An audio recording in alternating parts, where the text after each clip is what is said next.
There are ما في translation استنى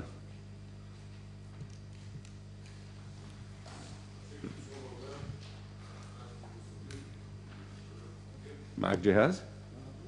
ما في ترجمة؟ على 4 ما في؟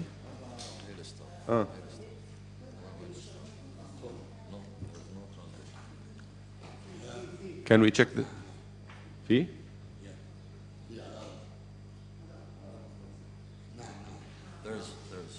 Okay.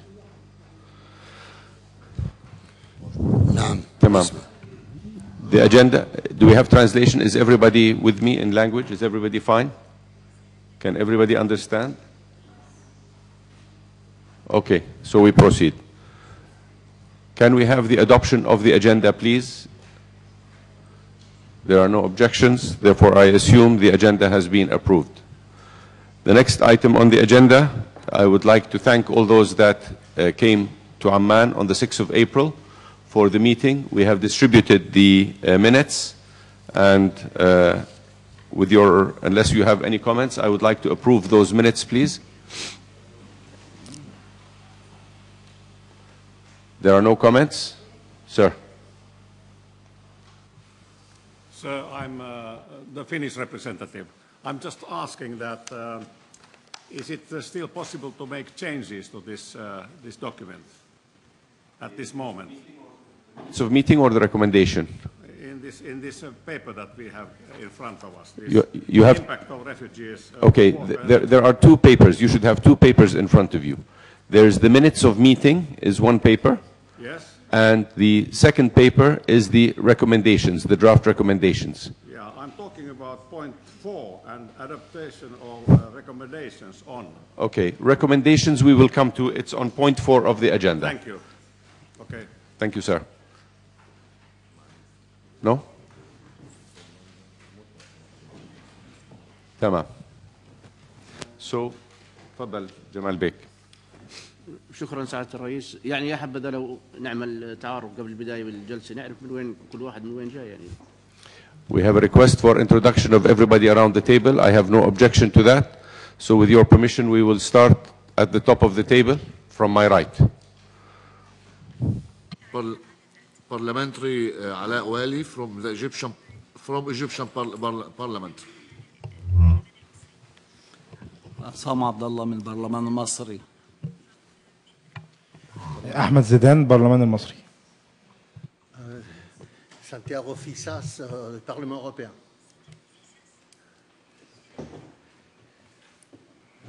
Yes, I am the representative of Finland, Finnish Parliament, member of Parliament.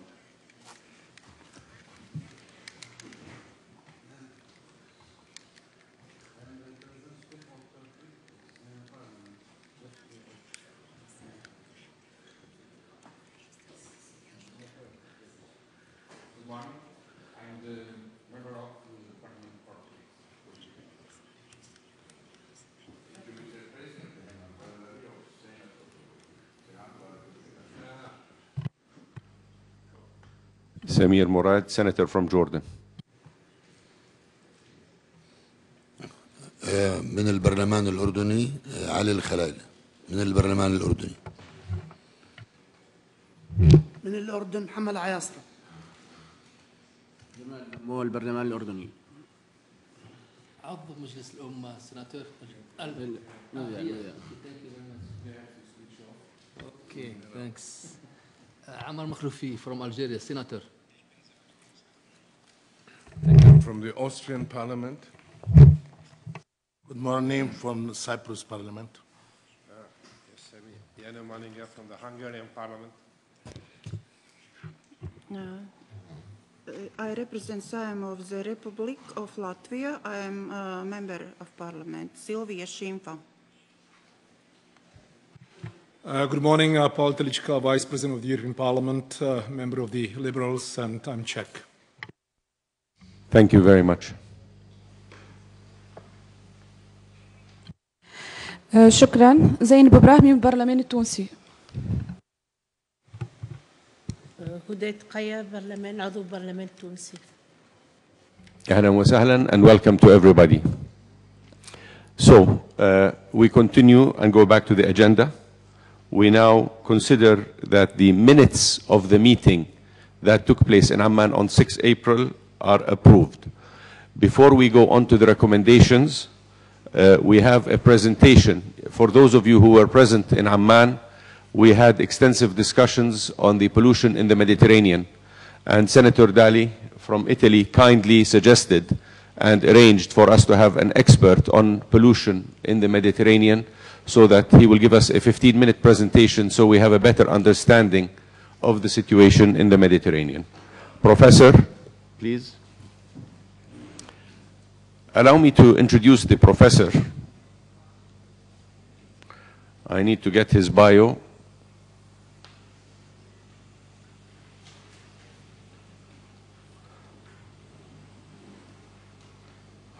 Okay, talking to us today will be Professor Ferdinando Buero. He is a professor of zoology at the University of Salento in Italy. He is an associate to CNR ISMAR. He is the president of the Scientific Council on Zoological Station in Naples. He is a representative of CONISMA, the European Marine Board, and a member of the EASAC for the preparation of two key documents, the Marine Sustainability in an Age of Changing Oceans and Seas and the Future of the Ocean, Impact on Human Activities on Marine Systems. Therefore, you can see that the professor is very knowledgeable on marine pollution. And with that, I would like to ask the professor to give us his presentation. Thank you. Thank you very much for the invitation. I was asked to speak especially about marine litter, but I will give an overview of the situation. I have 10 minutes, I think, right? Yes, so that we can allow some time for questions, please. Okay. This is the list of 11 descriptors of good environmental status made by the European Union in the Marine Strategy Framework Directive. This signed a complete revolution in the way the perception of the state of the environment is realized at the legislation level too. Before, there were limits, thresholds for every stressor, and the values of the stressors didn't have to go beyond the limits in the tables. But there can be summative actions of the different stressors, and so even if they are all below the threshold, once they are together, they will have an impact on the state of the systems. So the European Union changed the perspective and introduced these descriptors. The first one is biodiversity is in a good state. So we have to manage the environment in order not to destroy biodiversity, which is in line with the Rio Convention on Biological Diversity and so on. So we don't care at this level what are the stressors. We want the biodiversity to be in a good state. Then we can see if it is, it's okay, and we are happy. If it is not, we have to find the reasons why it's not in a good state. The first pillar, so, is biodiversity is in a good state. The other pillars are here, and they are based mostly on ecosystem functioning. So biodiversity, the structure of the environment, is to be in good state, and the functioning of the environment is to be in a good state. The other descriptors take into consideration all the possible stressors. The first one is aliens. Aliens because very many species are entering in the Mediterranean from the Suez Canal, and they are also brought in by ballast waters. These aliens enter in the system and alter the biodiversity and the functioning of the ecosystems. So we have to keep them under control. And if they change the functioning of the ecosystems, then the status of the environment is not in a good state. The third descriptor is fisheries. The populations of commercial species must be in a good state. So this is another descriptor which is very important. The Mediterranean is very overexploited, and we are going to fish outside the Mediterranean right now, buying fishing permits from other states, because we overexploited our natural capital. The fourth descriptor is the functioning of the food webs. So food webs must function in a proper way, which is linked to the ecosystem functioning. Eutrophication must be limited.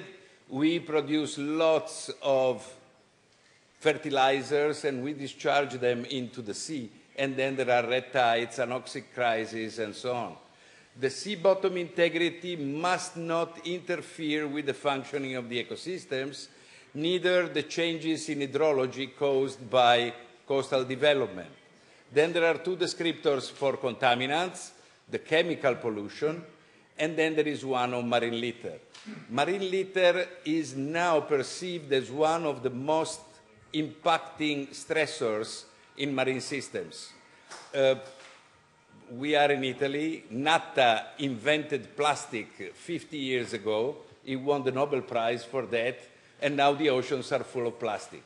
And we do not know how to get rid of them. So this is one of the main problems in the safety of the marine litter, of the marine environment. And the other one is the introduction of energy, including noise. So some things are the classical pollutions, like the contaminants, but now there are other stressors that are being recognized and that must be taken into consideration. In the last two G7 meetings, marine litter has been identified as one of the main problems for the integrity of marine systems. Taken together, the 11 descriptors are the measure of sustainability. Our economic actions are sustainable if the state remains in a good condition. So these are the conditions at which we can say that our actions are sustainable. So this is the translation in practice of sustainability. I have perceived that sustainability is a word that has two meanings for economists and for ecologists. For economists, an action is sustainable if I invest 100 and I get 150. For an ecologist, sustainability means that any increase in the economic capital doesn't cause a decrease in the natural capital. If we destroy the natural capital in order to increase the economic capital, sooner or later we'll have problems that will be also economic, because the destruction of the natural capital has repercussions also from an economic point of view in the medium-long term. And these costs, the environmental costs, have been externalized in cost-benefit analysis from an economic point of view. They must be internalized. The European Union decided with the directive that the good environmental status should be obtained in all European waters by 2020, not in marine protected areas, in all European waters. And there is work, Europe is very active in this, to involve also the other countries of the Mediterranean, because only a portion of the Mediterranean is Europe, then there is North Africa, then there is Asia. And so there are lots of projects financed by the European Union that involve also the states that are not part of Europe, but ecologically are, because the Mediterranean is a single entity. So what is marine litter? Any durable solid material produced by man and thrown away. This is a campaign that I organized in Italy, but it is a pilot for any other action on marine litter. We have invented litter. In nature, there is nothing like garbage. Everything is recycled. So our society, in the last 50 years, invented litter. Before, almost everything was recycled. So we buy lots of things, and then they end up in discharges, and many arrive to the sea. They arrive to the sea through rivers. Litter can be deposited on the beaches, it can float, it can remain suspended in mid-water or be accumulated on the sea bottom. Removing this litter has enormous costs. So we gain money by producing materials that we sell, but as a byproduct, there is litter. And litter is changing the functioning of the ecosystems. This shows, and you have the printout of this presentation, the average life of things that we throw in the sea. Some are in the range of a few days, but others can remain there indefinitely. We don't know the lifespan of these materials. A big problem with plastic is the fragmentation of plastic, so microplastic. It's easy to remove bottles or floating things when they are of a certain size, but plastic becomes fragmented and it enters the food chains. It's eaten by the fish, and then it can arrive in our dishes with problems of human health. Many of these plastics are endocrine disruptors, so they can cause problems also to our health, besides causing the death of marine animals like sea turtles who eat plastic bags because they exchange them with jellyfish, or the ghost fishing of the nets that are lost. The fishermen, and this is a matter of regulation, the fishermen take on board enormous quantity of marine litter that is deposited on the sea bottom, and this might be used to clean, to remove the marine litter from the bottom. But there are no infrastructures to collect this litter once they deliver it to land. And so most of the times they just throw it back into the sea to fish it again the day after. And so there is a need of legislation and of infrastructures to allow the fishermen to dispose the litter that they collect with their fishing vessels. This is a campaign of citizen science in order to involve citizens in delivering news about the presence of big accumulations of marine litter. It stems from a campaign on jellyfish that we carried out in the last years throughout the Mediterranean, involving jellyfish. Citizen science and public awareness are extremely important in involving people in these actions. This is another plate for good practices. Don't use plastic bags, use cloth bags, reduce the number of packagings, use natural fibers, recycle.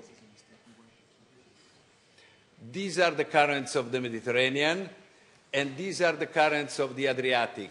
The campaign is taking place in the Adriatic, but the concepts are exactly the same in any other place. The stars show a place where there is a not spot for accumulation of marine litter. So there is a current that enters the Adriatic, it goes all the way up to the Gulf of Trieste and comes back. And there are gyres that connect the two coasts. If you go on these beaches, you find this. So there are enormous accumulations of plastic, wood, and so on. Cleaning these beaches has a cost for the local municipalities, but they are not cleaning their litter. They are cleaning the litter of the whole basin. And they are supposed to pay for that, but it's not their fault if they have that on the coast. This is circular economy because many of these coasts are in erosion, and most of this wood will be used to reinforce the sand dunes instead of solid structures with rocks that are usually employed in other parts of the Italian coast. So the litter, instead of being a problem, will become, at least in part, a solution of the problem of coastal erosion. This is a document that if you write the title in the internet, you will find a link to the complete text. It's Marine Sustainability in an Age of Changing Oceans and Seas, where these problems are tackled in big detail. And there is a whole chapter on marine litter. I have participated to the writing of this document and also of this, which is a document on the oceans for the G7 in Tokyo. And again, there is a whole chapter on plastic pollution in the marine environment. It's a problem that is very actual and that has not been tackled properly so far, especially at the level of production. The solution of litter is not clean up the litter, is not to produce litter. So we have to reinvent our systems of production in order to make them sustainable, which will involve costs, of course. But when you sum the costs of cleaning, the cost will be higher if we don't act in this direction. But somebody else will pay, of course, not the firms that produce the things, but the states will have to pay for the cleaning, which is unfair. So, and this is the document on marine litter on, by the European Union for the achievement of good environmental status. So there are lots of decisions, recommendations, strategies on paper. And I think there is not much more to say. It's time to act and do something. I spoke for 10 minutes. In these 10 minutes, 200 tons of marine litter have been discharged in the global ocean. So it's time to arrive to action and not only to words. Thank you very much. Thank you, Professor. I spoke 15 minutes too much. Very good. No, it's fine. Very good. Thank you very much. It's fine. I would now like to invite the audience to ask the professor of any questions they may have. If there are, please. Professor, thanks very much indeed. I think that the presentation was very clear, even for me, entirely understandable. If I made just 2 or 3 remarks or questions. On the third slide, when you indicate the rest of the GS, you speak of the aliens and also fisheries. I mean, aliens coming mainly from Suez, if I understood well. Is it at all manageable, I mean, to combat these aliens? I mean, to address the issue, and in what way? In terms of fisheries, you spoke of buying licenses or permits outside the Mediterranean. So on a scale from 0 to 100%, where are we today in the Mediterranean? And what is the critical, let's say, margin? And the final remark, I'm very glad that you have also included in your presentation the question of circular economy, which, by the way, we might think of, ladies and gentlemen, reflecting in the recommendations. Because recycling is fantastic. I mean, that's fine. But we all know that let's say the volume that is recyclable has certain limits. So for me, the real solution really is that we close the circle and that we really incentivize creating circular economy. Would you agree with that? And is there something that you could eventually advise us in terms of addressing the issue of incentives? It will not come about just like that. It can be in the early stages, of course, quite expensive, but what would be your take, your recommendation on the issue? Thank you, Mr. Chairman. Yes. So the first question was about the aliens. There is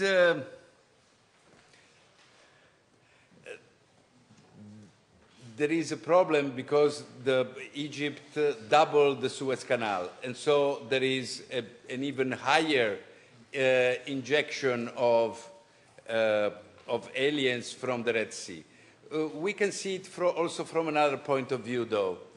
I think you have seen that the coral reefs are in big distress in the Pacific, okay? The temperature is too high, even for the species that are adapted to the highest temperatures on the planet.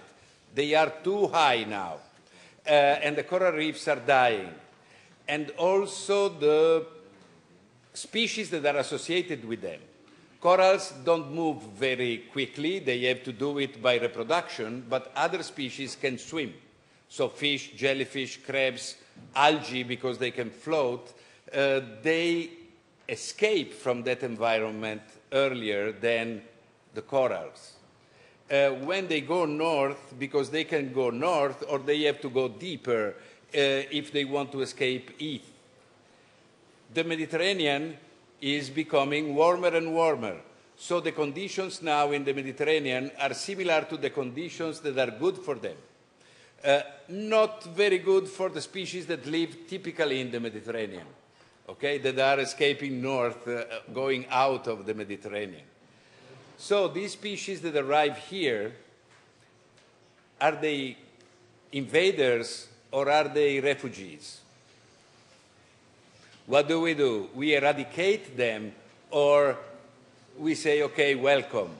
If coral reefs will become established in the Mediterranean, what will we do? We eradicate the coral reefs.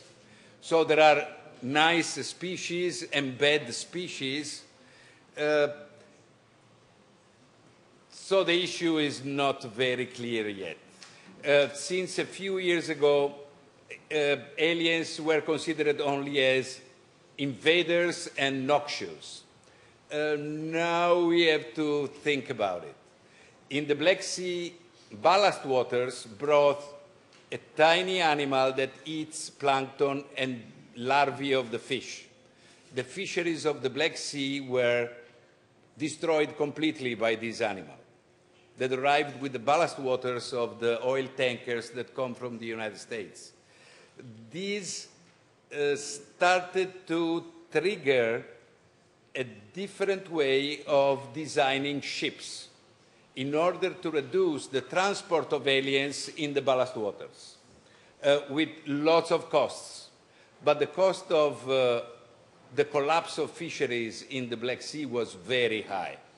So the problem regarding your third question is, who is paying the bill? Because usually there is somebody who gains money and produces a problem, and then somebody else has to pay the bill. And usually it's the states or the weaker parts of the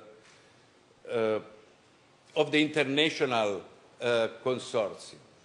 For the fisheries, I am 66. When I was 15, in Genoa, my hometown, in the fishmongers, all the fish came from the sea and from Genova. Now, if I go on the fish market, most of the fish are from aquaculture or they come from other seas. The reason is that we destroyed all the resident populations. And we are shifting from hunting, because fisheries is a form of hunting, to agriculture. But we are rearing carnivores. The most widely reared species in Europe is salmon. Salmon is a carnivore, and we feed it with pellets that come from other fish that have been fished in the wild. So we removed all the large fish, and now we are rearing them, feeding them with smaller fish. We are scraping the bottom of the barrel, and this is not sustainable. You don't rear tigers and feed them with cows and then eat the tigers. And this is what we are doing. Europe is buying fishing permits in Mauritania, in states in Africa, and also in the Indian Ocean. So our industrial fisheries are fishing outside of our waters. And very often the sums that we pay don't go to the local fishermen, they go to corrupted politicians. So it's a policy that is very, it needs a lot of concern. The third question was? The circular economy. Yes, the circular economy is based on recycling, okay? But I repeat, it's okay to recycle, like we say in the 3 lines. One is the organic waste that can be quickly recycled, and then there is the other one with materials that are continuously recycled. But I repeat the importance of not producing litter. So we have to change our ways of packaging, our ways of production. This has an economic impact, but development should go in this direction with new technologies and so on. So we should invest a lot, having the target of eliminating the production of waste. Okay, so no litter is a better answer than recycling the litter. Thank you, Professor. Gentleman from Finland. Thank you, Mr. Chairman. Thank you, Professor. It was very interesting, and it's amazing how similar the situation is in the Baltic Sea.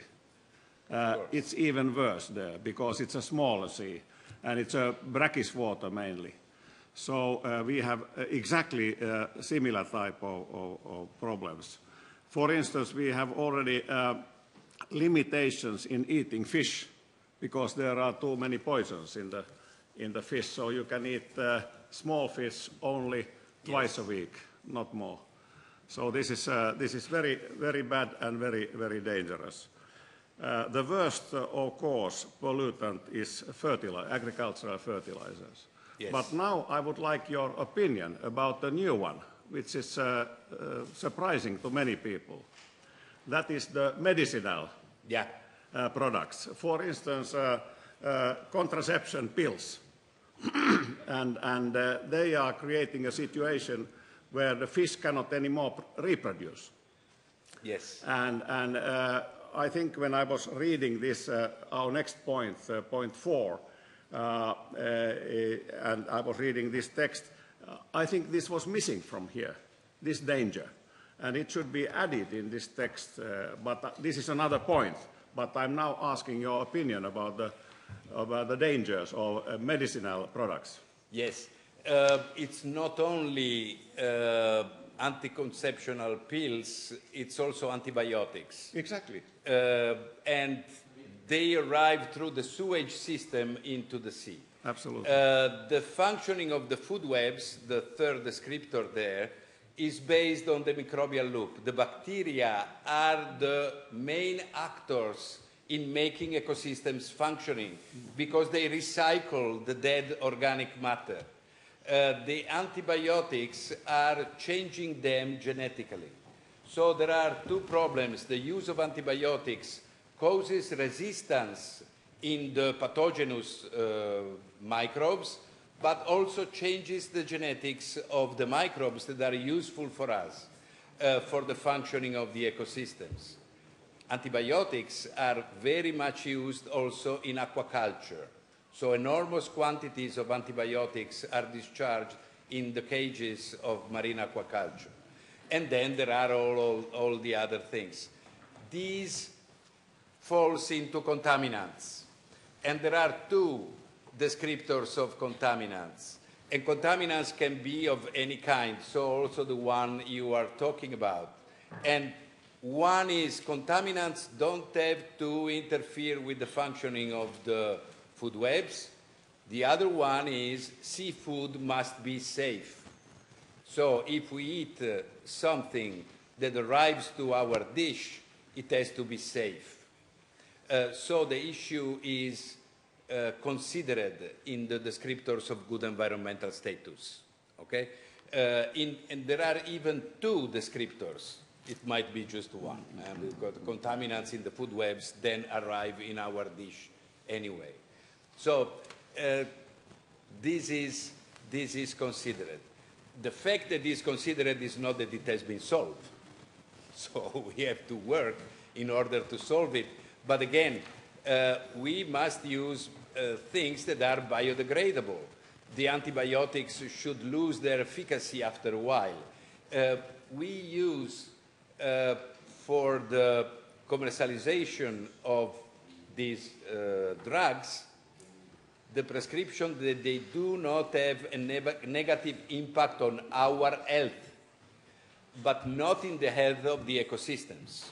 So they should be produced also in order to be biodegradable, okay? But this will require lots of investments in research and development and then in the line of production. We have to redesign our way of producing things almost completely, almost completely, almost completely. This is the biggest challenge that we have, I think, ahead of us. Agreed. Senator Galli. Grazie Presidente. Professore, abbiamo apprezzato la sua relazione. Volevo che se lei poteva farci un flash sullo stato dell'inquinamento da idrocarburi.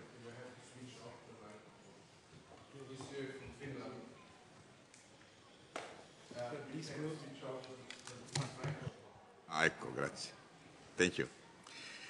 La ringrazio per la relazione estremamente interessante e apprezzabile e naturalmente compatibile anche con i tempi che ci siamo dati. Volevo, se lei cortesemente poteva farci un flash sulla situazione del Mediterraneo relativamente all'inquinamento da idrocarburi. Grazie. Yes, so the question is about the oil pollution in the Mediterranean. The Mediterranean right now is in a much better condition according to this problem than it was 40 years ago. Before the oil crisis, the oil tankers were washing their tanks in the sea and there was oil all over the place. This is not happening anymore. So the situation, the overall situation is improved, but the risks are increasing. So a lot, I think 1/3 of the oil traffic passes through the Mediterranean. The possibility of accidents in a closed basin is great. And accidents happen, as it happened with the Haven in the Gulf of Genova some years ago. So the vulnerability of the Mediterranean to oil pollution is very great. And now there is a matter of concern because just Italy is starting to have a policy for drilling the sea bottom in order to extract hydrocarbons, for instance, in the Gulf of Taranto and in Sicily. We have seen in the Gulf of Florida that this is an extremely risky thing, especially if it's in the deep sea. And here it will be in the deep sea. I think that it's a risk that we shouldn't run, unfortunately. But the permits have been given, and probably the drillings will take place. This is a risky thing. I wouldn't advise to have that. We are importing gas with the Trans-Adriatic pipeline. There is a big opposition to that. I think that it's something that we can afford. But as a compensation, don't drill the bottom of the Mediterranean, please. Okay? سعادة النائب جمال. شكرا سعادة الرئيس، شكرا بروفيسور، يعني محاضرة قيمة في غاية الروعة، لكن أنا بدي أبدأ من حيث انتهيت. متى نبدأ؟ متى نبدأ؟ No, I don't understand.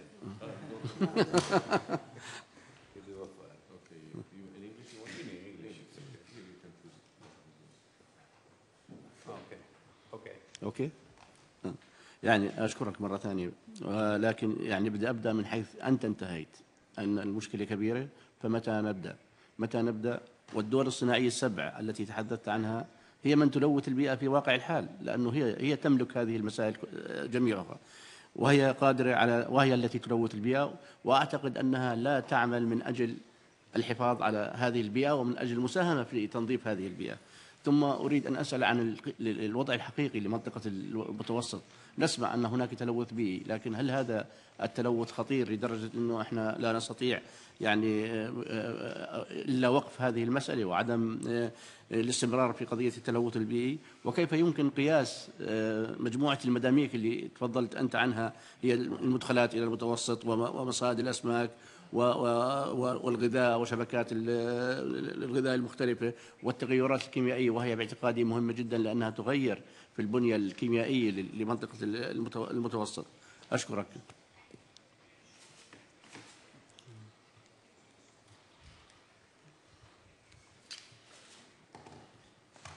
Yes.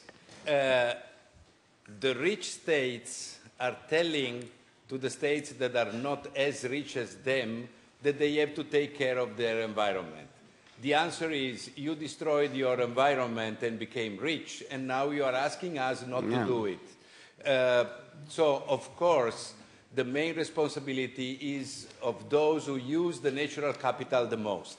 And these are the states of the G7, and not only. Europe in general did that.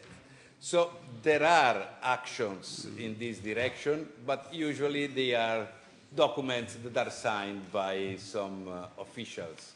The real action is not happening much. The problem is that Darwin was the father of the theory of evolution. In his books, he didn't speak about ecology. He spoke about the economy of nature. So there is the economy of humans and the economy of nature. The economy of humans is part of the economy of nature. The world is run by economists, is not run by ecologists. And they invented externalization. So to put outside of the cost-benefit analysis the environmental costs. This culture is to be changed. If we do not change our culture, we will continue to do what we are doing. There is a person in this town who dresses in a strange way and speaks from a window. His job is the Pope. Okay? He wrote an encyclical called Laudato Si. He asks for the ecological conversion. This is because he became converted to a science, the science of ecology. It's the first time that a religious person is converted to a science. And now he's asking to all the others to convert to the same science. We have to do that. And they all say yes, but then they don't act accordingly. We look at the short-term advantages and we don't care about the medium, long-term disadvantages. And we keep doing it. We keep doing it. Because the politicians have short-term appointments, and so they have to reach some results in a short term and so on. It's a psychological problem. We have to ask for medium, long-term initiatives. the documents have been signed. All these documents have been signed. The COP21, Italy signed COP21, and after 5 minutes gave permits to drill the ocean, the Mediterranean, to extract hydrocarbons. COP21 was to avoid burning fossil fuels. And the first thing we did was to look for more. What can I say? And the risk in the Mediterranean, even if we do it in our waters, is for the rest of the basin, because the political boundaries are not recognized by nature. So if there is an accident, it will affect not only Italy, or whatever country will do it. Who will pay for that? You. No. As usual.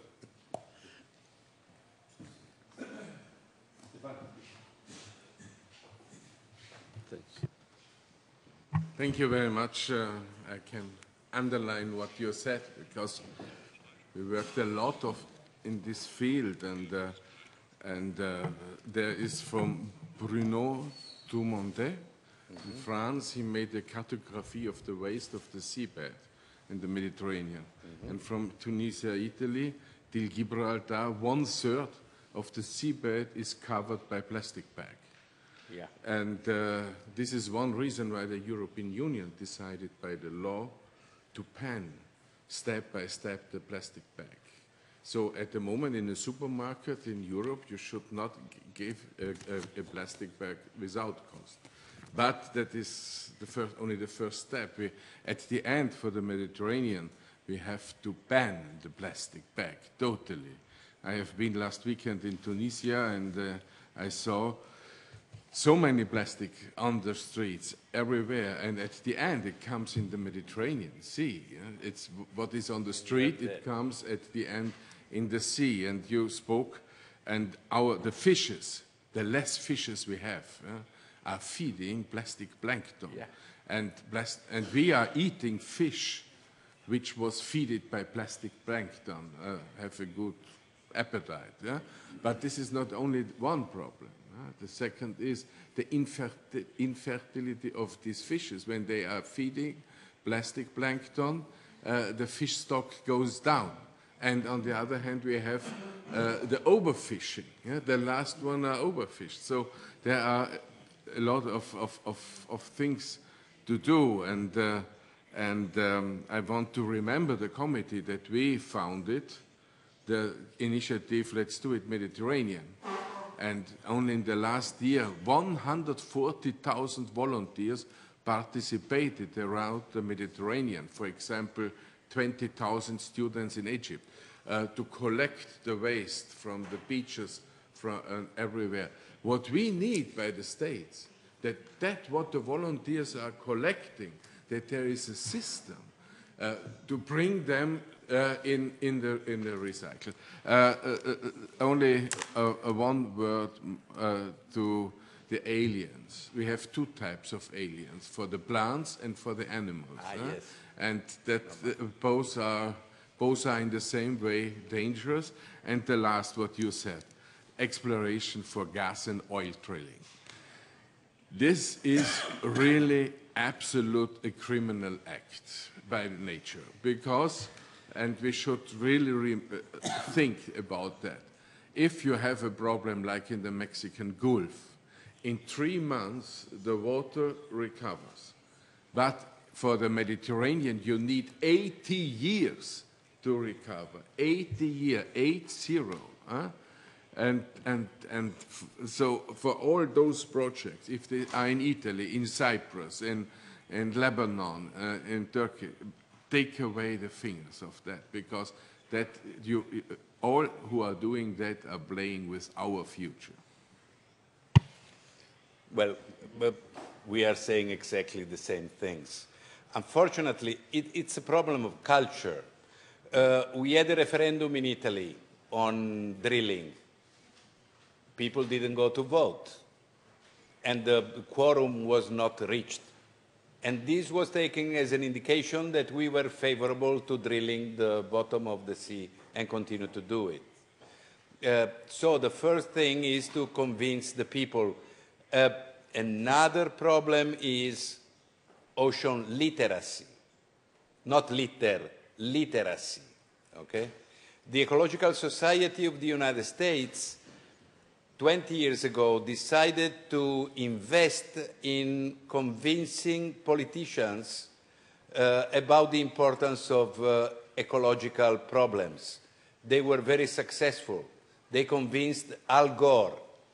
Al Gore won the Nobel Prize and the Oscar in the same year, but he lost the elections. The people voted for Bush. So you have to convince the people who choose the politicians, not the politicians. And unfortunately, no, I know, but anyway, this is what happened. This is what happened. So, if the people don't go to vote against the drilling of the sea, then there is a problem of culture, okay? Because the people don't know about these things. They do not perceive them as important. And this is perceived as an important issue by Europe, and there are actions now to increase the ocean literacy throughout the European population. But it's not only Europe. Okay. I coordinated a project on networks of marine protected areas in the Mediterranean and Black Sea, and there were 22 states, including Africa and Asia, so non-European countries. We made socioeconomic investigations on the perception of the environment in the local populations, and in some countries it's not perceived as a problem. The environment is not perceived as a problem at all. Of course, if you have big economic problems, you don't think about the environment. But eventually you will pay a big bill if you destroy your environment. So we need to invest in ocean literacy too, for the politicians and for the people who choose them.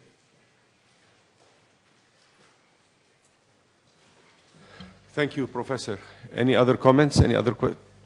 The lady from Tunisia, please. شكرا. بسم الله الرحمن الرحيم. تونس يعلم جميع أصدقائنا وأشقائنا في البحر. شكرا. يعلم جميع أصدقائنا وأشقائنا في ضفتي البحر الأبيض المتوسط أن تونس هذه الدولة التي كانت تعاني حقيقة من صعوبات سياسية واقتصادية ما قبل الثورة، ثم أتت ثورة 2011 وهي اليوم والحمد لله تتعافى اقتصاديا سياسيا بفضل التوافق الذي ميز سياسات تونس ما بعد الثورة.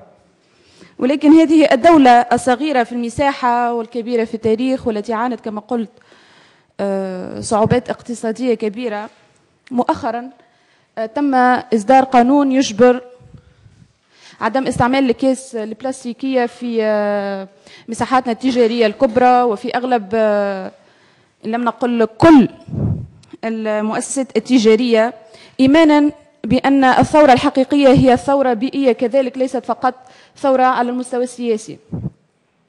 هذا القرار يكلف كما صادق أيضا مجلس نواب الشعب أي البرلمان التونسي على جملة من القوانين التي تنظم القطاع البيئي.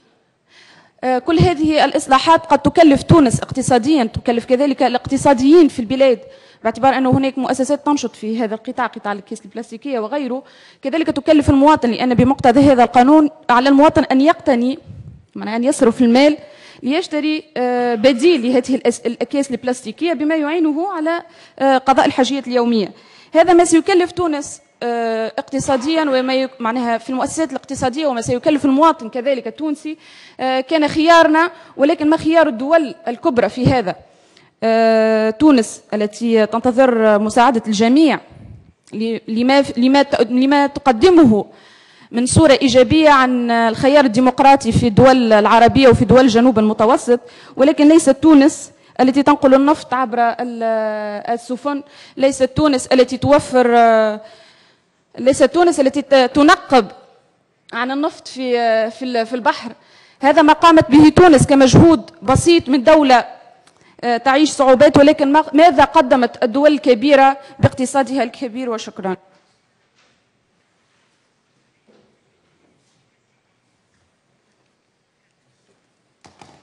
Yes, this is what I said before. If there are no boundaries in ecology, so the political boundaries do not have any value. If somebody pollutes near your coast, the currents will bring the pollution to you. So somebody will have advantages in polluting and you will have the disadvantages. Tunisia was part of that project and it was a very active part. By the way, there are very few women here representing countries, and Tunisia is represented by 2 women, and it's the same in the scientific community. Women are very, very active, much more than men, I must say, who sometimes do not behave properly. Like, well, you have still problems, as far as I know, for collaborations and so on. There was a collaboration between Israel and other countries, and we had problems with making people work together, not because the Tunisian scientists didn't want, but because they had internal problems, because they did so. But I saw very strong people, and they were reacting to this.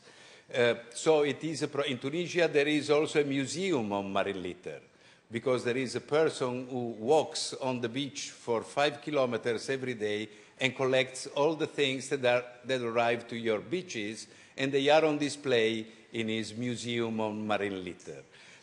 And this litter is not produced in Tunisia, comes from other parts of the Mediterranean. So it's not a problem that can be solved unilaterally. It has to be agreed upon by all the states, and they all have to work together in order to avoid these problems.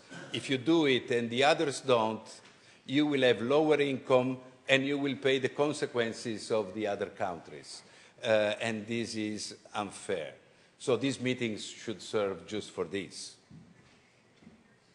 By now, some countries became rich and other countries had their natural capital deprived. And this should arrive to an end. Thank you, Professor. Please.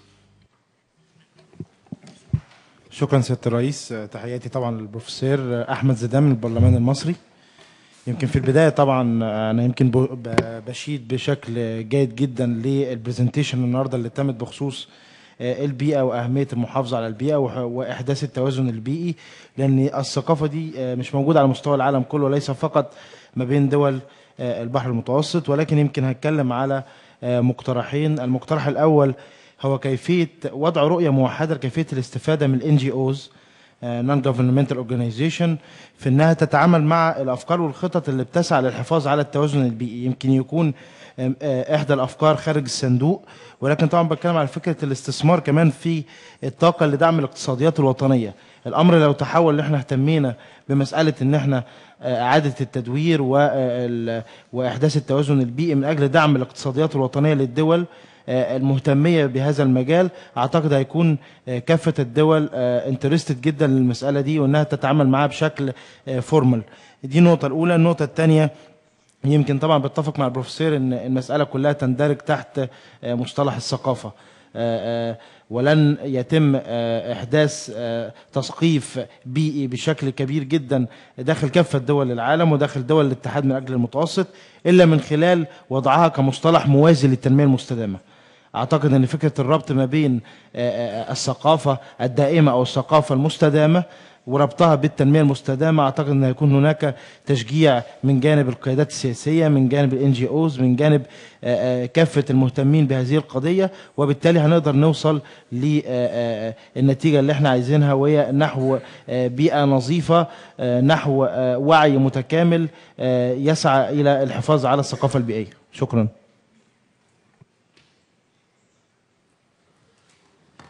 The final comment to you, Professor, please, Okay. because we have to close this discussion now. Yes. Yes, I completely agree. We have to change our culture. In the Italian system, but I know that it's the same in many countries, not all, but many, the functioning of nature is not taught in schools.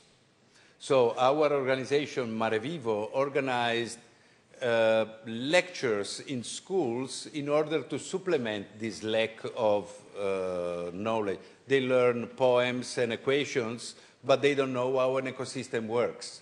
And you cannot respect what you do not know. So we need the ecological conversion. Okay, this is the first thing. I repeat, besides recycling, which is something that we have to do, the main solution is not to produce garbage. Garbage doesn't exist in nature. We invented it, okay? Non-recyclable things and so on. Recycling can be interesting, but up to a certain point. Here in the good practices, there is also clothes made of natural materials. If you recycle plastic, you can produce clothes.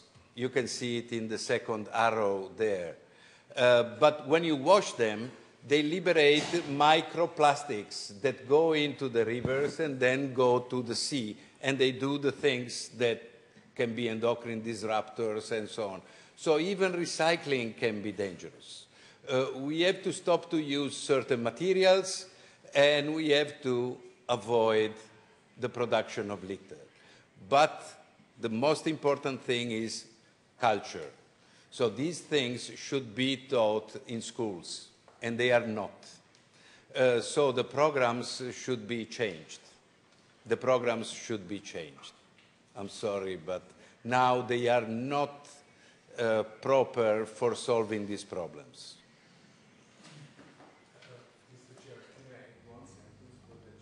Please, one sentence, thank you. There is one platform, Horizon 2020, oh, yes. where all the different initiatives are included, and Horizon 2020 is member of our committee. And there is also Egypt representing in Horizon 2020 with 4-6 initiatives. Thank you very much. Professor, on behalf of everybody here at the committee, I would like to extend our thanks to you. It has been a very informative presentation indeed. I think we are all more knowledgeable about the situation and the seriousness of the situation in the Mediterranean. So with that, I would like to say thank you very much for your contribution.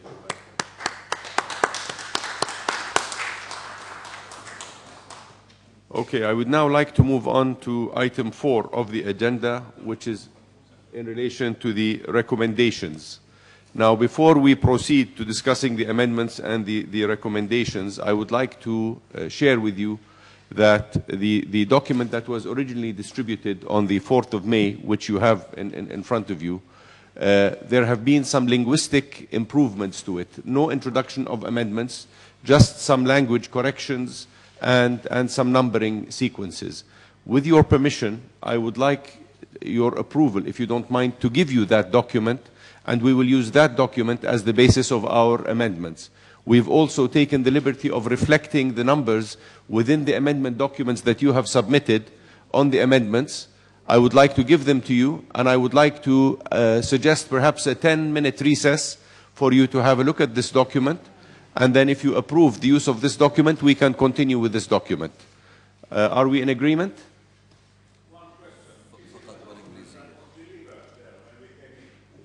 The document that, no, that document is the original document. This is the original document. There is a new document now next to me, which I would like to hand to you, but I need your approval to do so, because I don't want to... I will give you 10 minutes to go through it. Now, right now. I will give it to you right now. Thank you very much. Okay. Unfortunately, we have a problem in that it is only in English. Is that acceptable? Okay. Thank you. وزعهم بالامندمنتس. والامندمنتس. Yeah. Was that? Frederico. Frederico, these are the amendments. Okay? Yes, please. I will allow, let's say, 10 minutes, and we will, if anybody wants to use the bathroom or anything in the 10-minute break, they are also free to do so. We start again at 11:30.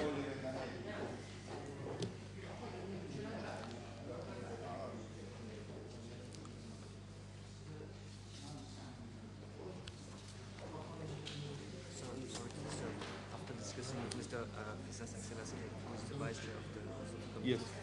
He asked me if it's possible to cancel our first 5 amendments because so that we don't create discussion. First and 5.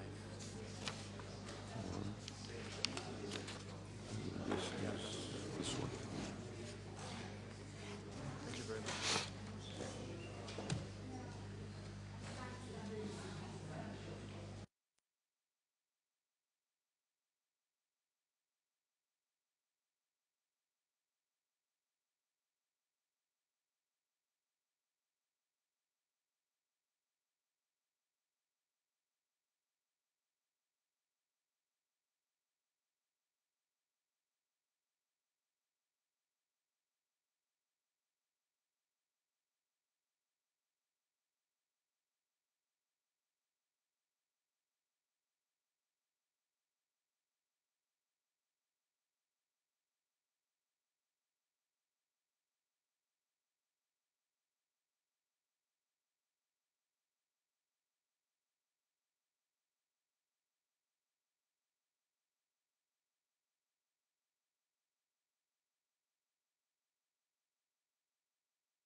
been received are, there is one from on the French document, which is related to a couple of minor issues. I have no problem with that. And so the amendments on the French translation seem to be acceptable. We've also received several amendments from the European community, and that is in connection from His Excellency Fisas Axella. Did I pronounce that correct? Axella? Thank you. First and foremost, he has withdrawn the request of amendment number 1, so that is to be cancelled. The amendment number 2 regarding water pollution and its scarcity around the Mediterranean, he'd like us to remove the sentence in general and countries hosting refugees in particular, and the reason for that is because it really is a global problem, and I think there should be no issue with that.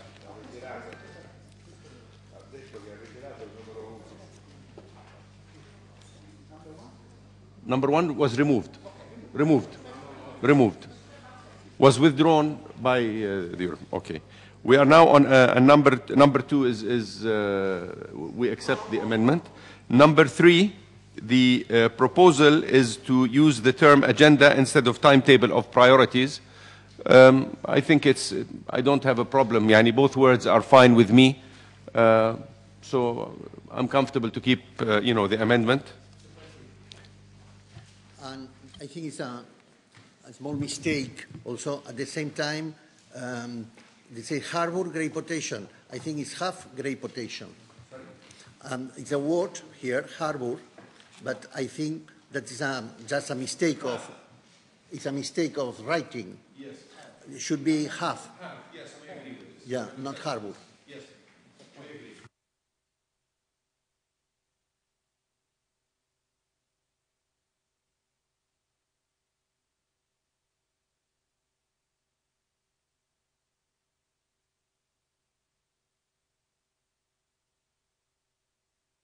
I do apologize. Thank you.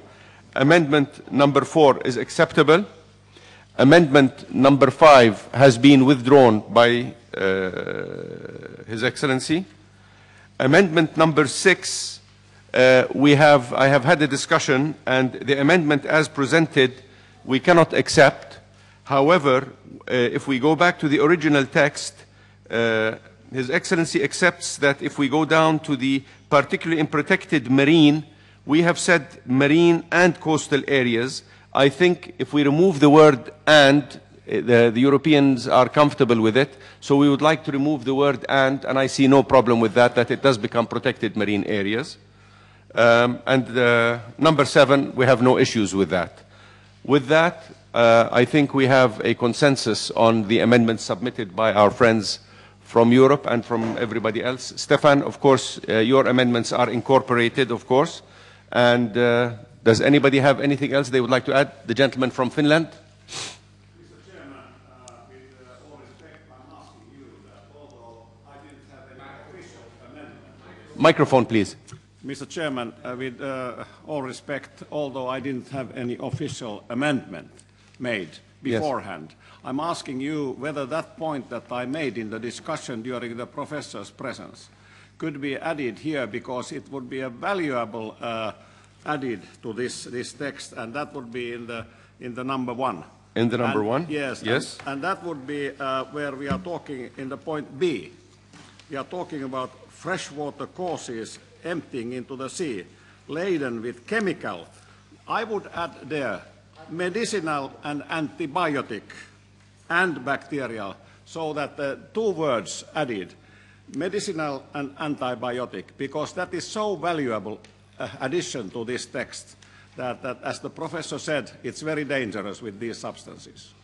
I don't see any issue with that. I am comfortable to accept that amendment, and we agree. Sir. Yes, sorry. I do apologize. Stefan had his hand up first. I will give you the floor after. Dear Chairman, I only want to ask for an oral amendment. The Arabic League made last week a very important decision, and I want to underline what the Arabic League did last week. We welcome the fact that the League of the Arabic States have spoken out against a nuclear outbreak in the Middle East. I think this is very important because the Arabic League is very worried that in the area of the Middle East, especially also on the Mediterranean side, it's coming in the future maybe nuclear weapon. And so it was an unanimous decision by the Arabic League, and it was published last week that we welcome that. I do agree with this oral submission. Are you all comfortable to include it? But I think it's nothing to do with the environment, this problem. I can see that it's nothing to do with the subject. It was alluding to the nuclear waste, the potential of nuclear waste for the future. But your comment is noted, sir. Thank you, Chair. Just 3 remarks on the polluter pays principle. I respect that there is a broad majority to delete it. I would just, for the sake of the record, like to underline that this is really in the future the way to approach it. Otherwise, I think that we won't see a motivation on the side of the polluters. But I understand that this is a majority view, and Mr. Chairman, I'm ready to follow. On the Finnish colleagues' proposal, I think that has been accepted. I can support that as well.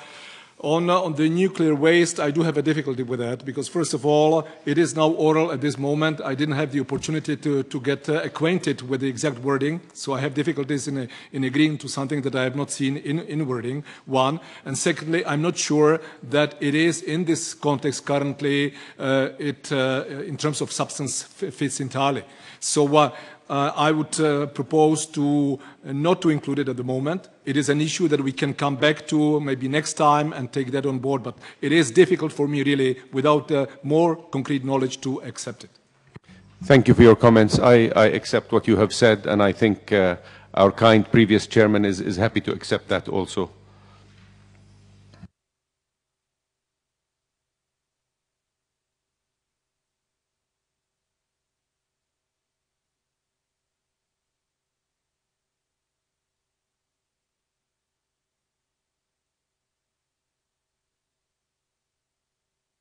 So that we are complete and accurate, perhaps you would be kind enough. My French, unfortunately, is not that strong. In fact, it's non-existent. So perhaps you would assist us by elaborating on them, please. For the presence, would you like me? Is it okay if I speak off microphone? Well, come to the table. You're more than welcome to come to the table.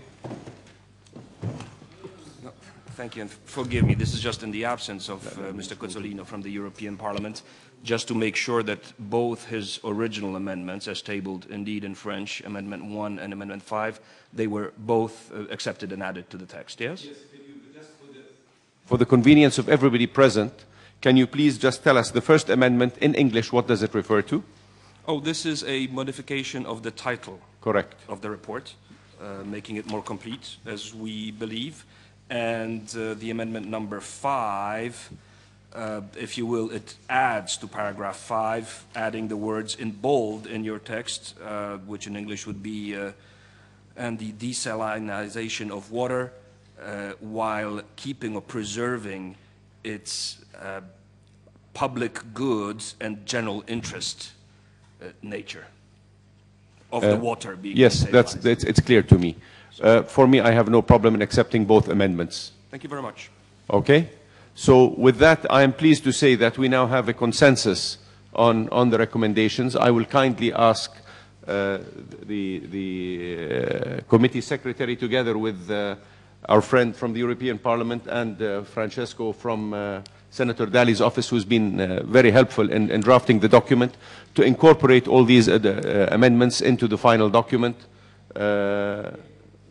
Frederic, what did I say? I do apologize. I would like to thank you for this open and frank discussion, and for reaching a set of recommendations that I think is worthy of our committee, and we can now get down to the business of starting to make a difference, perhaps. That is, in essence, everything that is on the agenda that we have. We now have any other business, and I will be happy to take any comments or questions that you may have, issues that you'd like to bring to the table.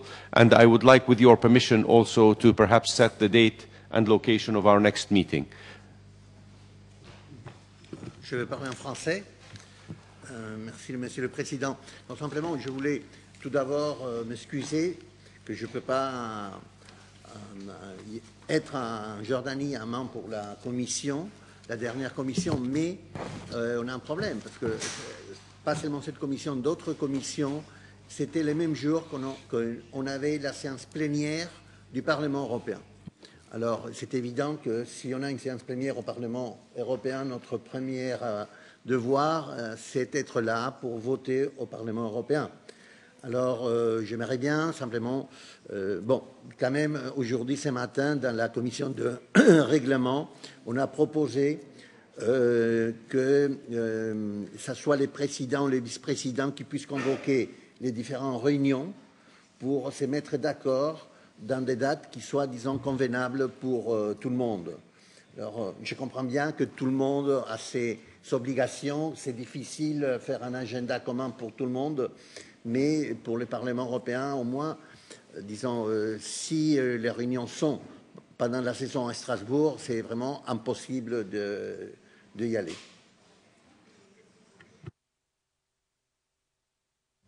Thank you very much for this. I would like to reconfirm that this morning at the Working and Rules Committee, the subject of a permanent secretariat and better coordination was extensively discussed by all present, and it was strongly supported. So I think hopefully we might see things being done in a better way. I would also like to say something because I've been approached regarding the emails.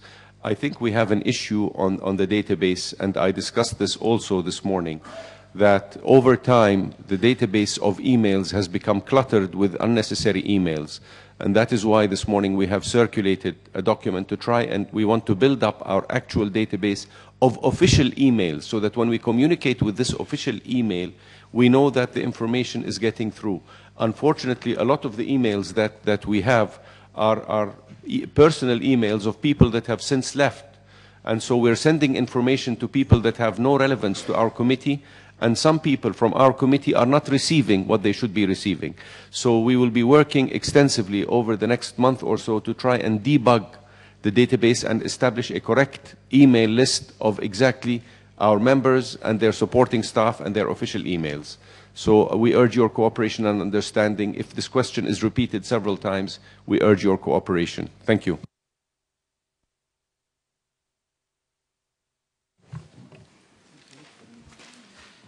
سيد الرئيس، نحن نقدر جميع التحديات التي تواجهها البلاد اليورو المتوسطية من نزوح اللاجئين وما تمثله من عقبات تواجهها في المياه والطاقة والنفايات الناتجة عن المخيمات، وكذلك نقدر الدور الذي تبذله اللجنة للدراسة وتقديم الحلول والمقترحات لحل هذه المشاكل والتغلب عليها. وننتهز هذه الفرصة ونتقدم بالشكر إلى السيد سمير مراد رئيس اللجنة الحالية، وكذلك الدكتور ستيفان رئيس اللجنة السابق على ما بذله من مجهود شاق وعمل على إنجاح هذه اللجنة. ولكن لنا توصية صغيرة، وهي ضرورة إرسال مشروعات التوصيات التي ذكرتها سعادتك إلى اللجان الأعضاء في وقت مبكر حتى يتم دراستها، وإذا كان هناك تعديلات برضه يتم اختارنا بذلك. شكرا سيادة الرئيس. سيدي الكريم، بالنسبة لموضوع التعديلات مدار البحث، نعم نحن نتفق معك على ضيق الوقت، ولكن الذي حدث هو الوقت كان ضيق ما بين اجتماع عمان ب6/4 والاجتماع اللي انعقد هون. في المستقبل راح يكون في اتساع كبير من الوقت للكل يحاول يكون عنده الوقت الكافي لقراءة وإبداء الرأي والملاحظات. ولكن اللي بطمنكم يا إنه الحمد لله الكل وصله، المعلومات وصلت بالوقت المناسب، وكان في متابعة على الهاتف لكل من اسمه موجود عندنا. برجع بقول الأساس هو أنه نبني الديتابيس الصحيح الكافي، ولكن إن شاء الله ستجدوا كل التعاون من الأمانة وأمانة السر بالنسبة لهذه اللجنة، ومني أنا شخصيا على محاولة التقيد بالمواعيد وإعطائكم المساحة والوقت الكافي للقراءة والاطلاع وتقديم جميع ما عندكم من ملاحظات قيمة. ونحن نقدر عاليا كل مداخلاتكم جميعا، لأن هناك كم هائل من الخبرات اللي موجودة في هاي اللجنة وحوالين هذه الطاولة، ولا بد من السماع لها والأخذ بخبراتها لكي نستطيع أن نصل إلى مخرجات وتوصيات تليق بهذه اللجنة ويليق بهذا البرلمان العريق ويليق بكم شخصيا. وشكرا. Excusez-moi, Monsieur le Président. J'avais oublié de dire une chose, parce que si vous lisez les titres de notre commission, elle est la commission de l'énergie, de l'environnement et de l'eau. Et on ne discute jamais de l'énergie. Je crois que l'énergie, c'est un sujet important et je crois qu'il y aurait beaucoup de possibilités des échanges entre la rive sud de la Méditerranée et la rive nord de la... Je parle du gaz algérien, par exemple. Il y a beaucoup de sujets qui puissent être très importants et convenables. Il y a beaucoup des pays de l'Est de l'Europe qui sont maintenant otages, je dirais, du gaz russe. Alors qu'avec, disons, il y a des possibilités que ces gaz algériens puissent aussi arriver à ces pays-là. Alors, je crois que c'est un sujet très important pour l'Europe maintenant et que on ne parle jamais. On parle d'environnement, c'est très bien. On parle eau, c'est très bien. Mais on ne parle pas d'énergie, que je crois que c'est un sujet important. Et quand même, c'est dans les titres de notre commission. I do agree with your statement, and it will be considered as we go forward in the work of our committee going forward. We will follow up what we have established on the environment, but we will, of course, be addressing all issues under the mandate of our committee, and I thank you for your interjection. The MP from Jordan, Mr. Jamal Gammo, please. شكرا سعادة الرئيس. هذا موضوع غاية في الأهمية، موضوع الطاقة. يعني موضوع الطاقة مسألة مهمة كثير، وإحنا في الأردن والمنطقة المحيطة نعاني بشكل كبير من قضايا اللجوء السوري والعراقي إلى مناطقنا، والتي تأثرت فيها كافة الموارد المتعلقة بالطاقة، يعني بداية من الطاقة الكهربائية وطاقة النفط وغيرها وغيرها. هذه قضية غاية في الأهمية، وكنا قد طلبنا باجتماعنا في عمان أن يكون يعني لمخيمات اللاجئين في الأردن وعددها كبير، يعني يناهز 1,000,000 وشوية، أن يكون هناك تمويل لقضية الطاقة في مخيمات اللاجئين وغيرها في سوريا وغيرها وغيرها. أنا بخص بالذكر بالطاقة المتجددة اللي إحنا ممكن يعني نخلق لها نوع من التمويل. هذه الطاقة المتجددة طاقة بيئية نظيفة، بطاقة خضراء، نستطيع من خلالها أن نغذي المخيمات بالطاقة الكهربائية وأن نخلق بيئة، نساهم في خلق بيئة نظيفة. والطاقة في قطاع غزة وغيرها وغيرها، هذه مسائل تم نقاشها في عمان، لكن لم أجد لها يعني في اجتماعنا هذا أي نوع من التأثر كثير. شكرا سعادة الرئيس. شكرا سعادة النائب الكريم. الواقع احنا كبرلمانيين ليس لدينا قدرة تنفيذية بمعنى تنفيذ، وإنما إذا لاحظت بالتوصيات والمخرجات نتطرق إلى موضوع الطاقة النظيفة وتحلية المياه، وتحديدا في الدول المستضيفة للاجئين. فالتوصية واردة ومشمولة بالتوصيات اللي طلعت من عنا، لكن ليس مفصلة تحديدا بالنسبة للأردن، وإنما على جميع الدول المستضيفة للاجئين. Stefan, please. Maybe we should invite for one of the next meeting, maybe the next meeting from UNHCR, especially those who are responsible about the creation of the refugee camps, especially in your country, Satari camp, that how they are planning to use renewable energy and sustainability in their plannings. I did it before, and we can do that. We should do that. But second point I want to rise up, because now we are very happy to have an Egyptian delegation back in our committee.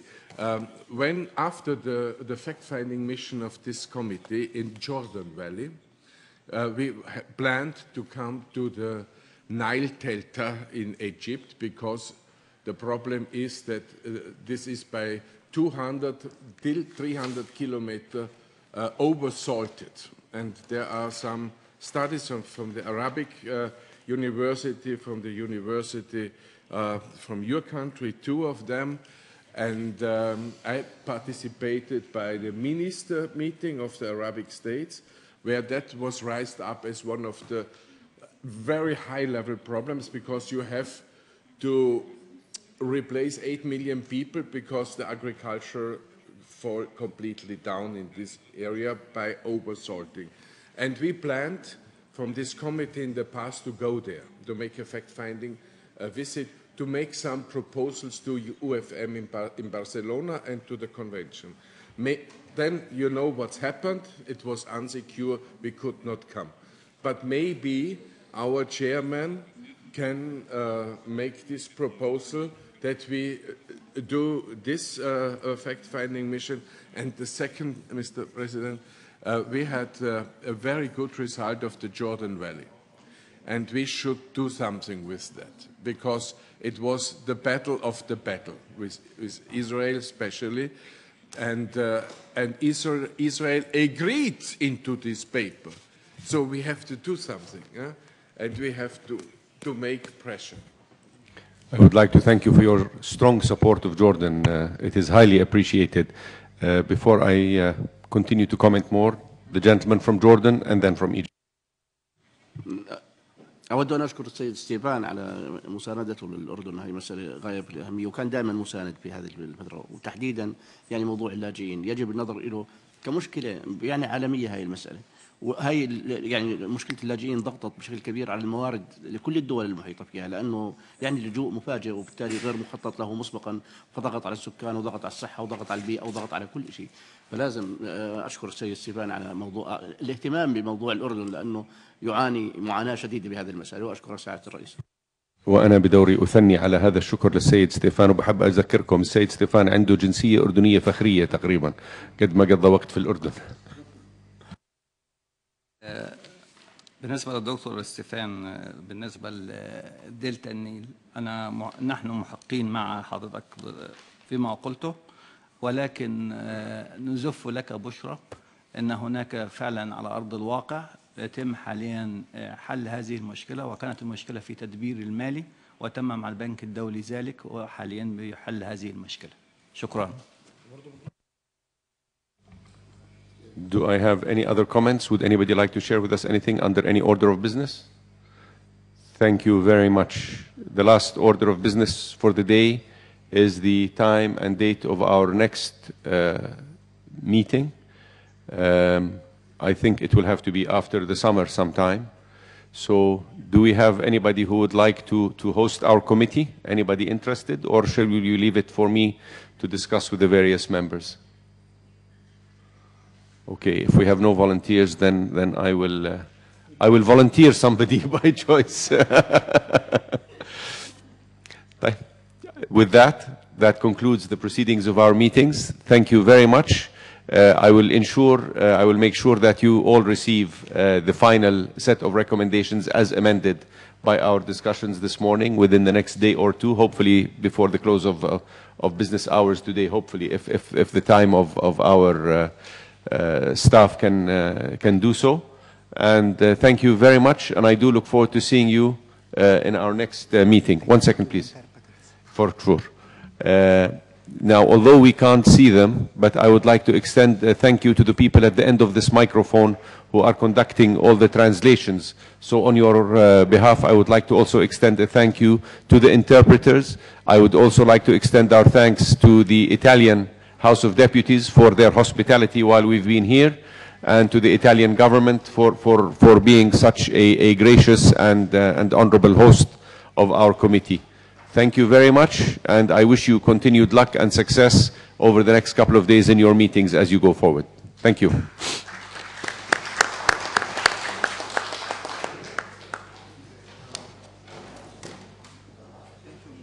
You have some work.